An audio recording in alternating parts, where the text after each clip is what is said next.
Durante la semana visitamos la ANAC, la Administración Nacional de Aviación Civil. Allí nos recibió el doctor Pablo Freixas Muniz, jefe del Departamento de Evaluación Médica. Bueno, gracias por recibirnos, Pablo. Héctor, un placer que vengas acá. Esta es la casa de todos los pilotos. Justamente somos aviación civil. Ya este divorcio, si se quiere, de lo que era la Fuerza Aérea y el famoso Comando de Regiones ha hecho que podamos tener un acercamiento muchísimo más grande al usuario. Entre esas medidas está todo el cambio en lo que es la regulación argentina de aviación civil, la 67, que es todo lo referente a los psicofísicos.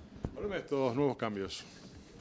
Mirá, básicamente lo que hemos hecho es agarrar OASI, agarrar el anexo 1, basarnos en el anexo 1 y en el Manual de Medicina Aeronáutica, es el documento 8984. Este documento fue desarrollado en los últimos 30 años por 194 países, de los cuales nosotros hemos sido gran aporte de ese manual, y se ha basado en lo que es medicina basada en la evidencia. ¿Qué es lo que quiere decir esto para los que no conocen del tema médico? Si a mí me dicen que después de los 40 años el riesgo de que yo padezca un infarto es del 60% de la población, por decir una barbaridad, quiere decir que tengo que cuidar ese aspecto en aquellos que son mayores de 40 años. Bueno, esto, a grosso modo, puesto en referencia a la norma, quiere decir que lo que vamos a hacer es enfocar en aquella patología prevalente y en aquello que nosotros tenemos datos estadísticos. Hay mucha evidencia médica en los últimos años sobre el personal sano, porque aquí lo que estamos haciendo básicamente es una foto del día que vienen a hacerse el psicofísico. Esto durante 67 años estuvo a cargo del INMAE. Si yo te tuviera que decir cuáles son los cambios grandes que hubo en la regulación, te diría que más que nada son las instancias de apelación. Antes vos tenías que ibas al gabinete a hacerte tu examen psicofisiológico en una primera instancia, y si te iba mal y recibías un inepto, que ahora el término cambió por no apto porque nos parecía demasiado agresivo. La ineptitud tiene que ver con tu idoneidad. En cambio, la no aptitud tiene que ver con las características que tiene uno para poder ejercer esa idoneidad. Esto es importante y esto también tiene que ver con cierta psicología aplicada al personal aeronáutico. Sabemos que la semana antes o el mes antes de ir al INMAE, la verdad la pasamos mal. No es que tengamos que ocultar ninguna situación, pero sabemos que puede llegar a surgir algo que nos impida el poder desarrollar nuestra actividad. Esto en la aviación general es una cuestión, ahora en lo que es la aviación comercial es mucho más complicado, porque esto no solo termina con la carrera de una persona, sino que le crea problemas operativos a las aerolíneas, entre otras cosas. Dentro de estos cambios que estábamos hablando, la idea es federalizar este sistema. Nosotros hoy en día tenemos el INMAE en Mendoza, en Córdoba, en Reynolds, en Buenos Aires y en Comodoro Rivadavia. Y hay un gabinete itinerante que iba por el país en algunos lugares, pero más que nada dedicándose a lo que era la parte militar de la aviación. Nosotros agarramos a todos los médicos adscriptos a centros auxiliares, que son los famosos médicos MACA, y los estamos certificando como médicos de aviación civil, que van a reportarse directamente con mi departamento, y nosotros vamos a tener un seguimiento del personal aeronáutico. Los centros médicos que se habiliten en distintos lugares, sobre todo en las capitales de las provincias, van a ser para hacer todos aquellos exámenes de primera vez, no los recurrentes. Cuando uno va por primera vez tiene que descartar un montón de patologías más que cuando uno ya conoce al usuario, y lo único que tiene que hacer es más que nada un seguimiento. Háblame cómo va a ser ese examen puntualmente. Mirá, hemos dividido al personal en mayores y menores de 40 años básicamente en lo que es las clases, y hemos creado una clase más. OASI dice que tiene que haber 3 clases de evaluación médica. La primera, que es para todo lo que vuela; la segunda, que es para lo que vuela deportivamente o es auxiliar al vuelo; y la tercera, que es para todo lo que tiene que ver con control de tránsito aéreo. Nosotros creamos una cuarta para todas aquellas licencias que no están contempladas dentro del anexo 1 de OASI. La República Argentina, por ley, vos lo sabés, como por ejemplo la comercial de primera, tiene un montón de licencias que son propias de nuestro país en este momento. Los jefes de aeródromo con y sin control, el paracaidista, podríamos enumerar un montón, incluso búsqueda y salvamento. En este momento tenemos un certificado de competencia. La ley dice que cada certificación de competencia o cada habilitación tiene que tener un psicofísico que la acompañe para poder ejercerla. Eso es algo que vamos a cambiar a futuro, porque también entendemos que hay muchas posiciones que tienen un certificado de competencia que no deberían por qué tener un psicofísico habilitante. Ya tan solo el poder acreditar idoneidad y el tener el ejercicio de la función, pertenecer a una dirección de recursos humanos. A ver, por ejemplo, Los jefes de aeródromo no están descolgados de un sistema, pertenecen a recursos humanos de la ANAC, en este caso. Entonces, si nosotros tenemos a nuestro personal como debe ser dentro de nuestra institución, no tendríamos por qué tener ese psicofísico para ese certificado de competencia. ¿Qué centros estarán habilitados en Capital y en el Gran Buenos Aires? Si vamos a ir a un sistema más federalizado, el tema de habilitar centros va a ser bastante difícil. La complejidad de la medicina en el interior no es la misma que en la capital. Incluso la disponibilidad tampoco. ¿Por qué? Porque nosotros estamos insertando gente sana en un sistema que trata patología, que trata gente enferma. Si yo tengo que disponer del aparato de rayos, la cámara de fonoaudiología, etcétera, de un centro médico en el interior, le estoy quitando recursos a la gente que realmente tiene un problema. Entonces vamos más a un modelo como el de la FA, como el de la Federal Aviation, médicos habilitados en el interior. Aquí en Capital tenemos 2 centros en este momento que están en vías de habilitarse, que son 2 hospitales de comunidad muy importantes, entre ellos, uno de ellos es el Hospital Británico, de quien ya tenemos un compromiso para habilitarse, y estamos haciendo todos los pasos para poder tener certificación ISO en todos estos pasos. Lo que buscamos es estandarizar nuestro sistema estandarizado, buscar un sistema de calidad. En realidad la ISO no es más que el SMS aplicado en ese sentido. Si nosotros podemos garantizar la calidad del sistema, vamos a tener un mejor producto para el usuario. ¿Qué me va a pedir ese médico? Puntualmente. Para un inicial, todo. Para un inicial tengo que certificar que vos estás sano. Te voy a pedir un electro, te voy a pedir una placa, te voy a pedir una entrevista con el psiquiatra, te voy a pedir todo lo que nosotros hoy en día vemos.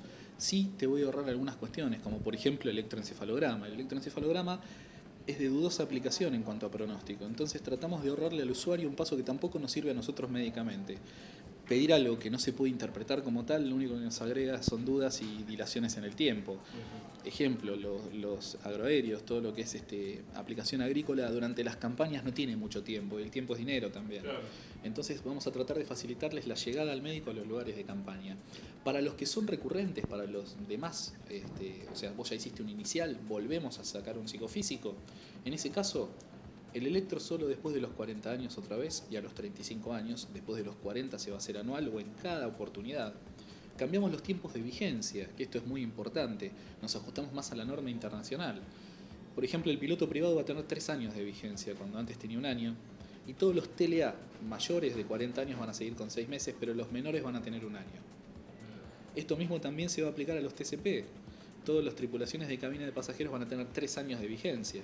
Aumentamos los jefes de aeródromo a 5 años, porque entendíamos que no tenía sentido que, por ejemplo, una persona que está en Quemú, que no tiene el acceso a los lugares donde se hacen los psicofísicos tan fácil como alguien que está en el sistema aeronáutico, en los lugares centrales, pueda tener un plazo de tiempo un poco más largo para poder acceder a él. Todo esto hace que tampoco te irradies de cada vez que vas a ver un médico. No tiene sentido si yo no veo clínica. Si no hay algo que a mí me diga médicamente que yo necesito sacarte una placa, no tengo por qué irradiarte. Hoy en día la medicina va hacia lo menos invasivo posible. Sí, vamos a hacer énfasis siempre en lo que es sustancias psicoactivas. Pablo, ¿qué te parece si vamos a una pausa? Y cuando regresemos quisiera que me contestes una pregunta. ¿No te preocupan esos 3 años en algunas personas?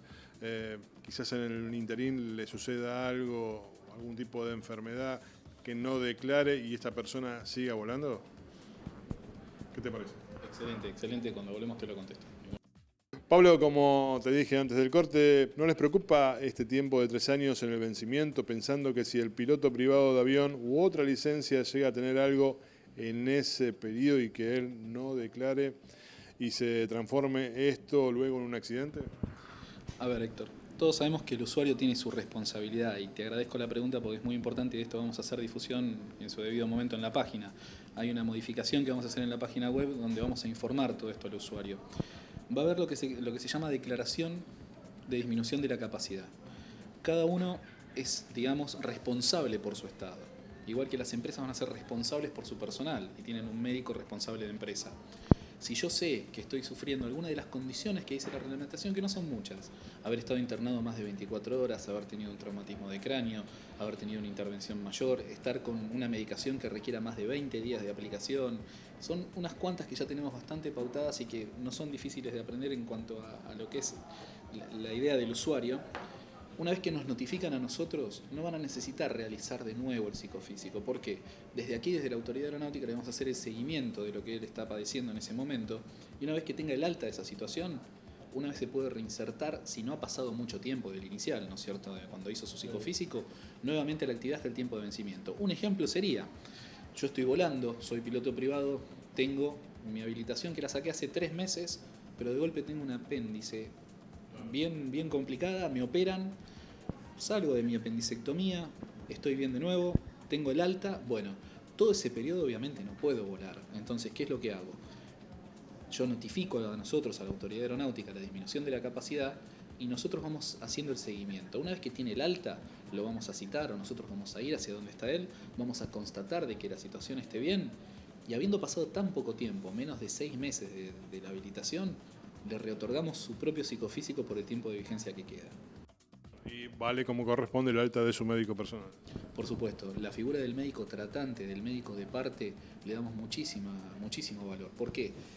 Nosotros no conocemos la historia de una persona que vemos en 45 minutos. La idea es que año tras año, cuando nos vayamos viendo a partir de ahora, vayamos conociendo al usuario. Pero mientras tanto tenemos que confiar en los médicos que lo están siguiendo. Y somos todos profesionales de la salud. No habría por qué hacer un misterio. La parte aeronáutica la agregamos nosotros desde acá, que somos los que sabemos la especialidad. Igual que el INMAE durante estos 67 años. Ahora, la medicina es una sola. Hay un estudio nuevo que iniciaron hace poco tiempo, que es el de adicciones. Ese va a seguir como corresponde, me imagino. No solo va a seguir, sino que estamos desarrollando una regulación nueva, que es la 120, la RAC 120. Ahí vamos a hacer el control del personal ya en el lugar donde está desarrollando su actividad. Esto va a ser en un futuro cercano. Hoy en día, sí no podemos dejar pasar la oportunidad de un psicofísico para poder hacer un screening de sustancias psicoactivas. Los choferes de colectivo lo tienen, lo tenemos todos cuando salimos a la calle y nos paran para hacernos los controles. Sería negligente no hacerlo a la hora de evaluar a alguien que tiene en su mano la vida de 340 personas en una aeronave. Entonces no podemos dejar pasar esta oportunidad para escanear y es fácil. Alcohol, obviamente, tetrahidrocannabinol, que es el cannabis, cocaína, todo lo que son las drogas tipo éxtasis y las benzodiazepinas, que son las drogas recetadas para dormir, pero que realmente tenemos que tener un conocimiento si están consumiendo. Para alguien que vuele en una línea aérea, bueno, con la responsabilidad de llevar tanta gente, si el informe da positivo, ¿la ANAC se lo va a dar a la gente de recursos humanos de la compañía? Nosotros, nuestro trato es con el usuario, básicamente. Ahora, la seguridad operacional está por encima de todo el sistema. No crear un mal mayor. Si mantener la confidencialidad hace que ese usuario siga volando, y bueno, ahí estamos haciendo las cosas mal. Cuando da un test positivo no podemos otorgar un psicofísico, esto es claro, la persona que está consumiendo es no apta en una primera instancia. Ahora, sí le vamos a dar todas las posibilidades desde la autoridad aeronáutica para poder reinsertarse en el sistema laboral una vez que tenga un tratamiento. Doctor Pablo Muniz, muchísimas gracias por informarnos a todos sobre estos nuevos cambios que va a haber en la evaluación médica. ¿Qué va a hacer del INMAE? El INMAE va a ser un centro más prestador de este sistema. El INMAE va a tener que ayornarse, va a tener que venir al año 2000, 2012 si se quiere, vamos a darle 10 años de Changuín, pero sí o sí va a tener que venir a lo que es el día de hoy en los psicofísicos. Y tenemos la palabra de su director y del brigadier Lucero, que está a cargo de Sanidad, de certificar todos los INMAE como centros médicos prestadores de la ANAC. Muchísimas gracias. No, a vos, Héctor. Un gusto.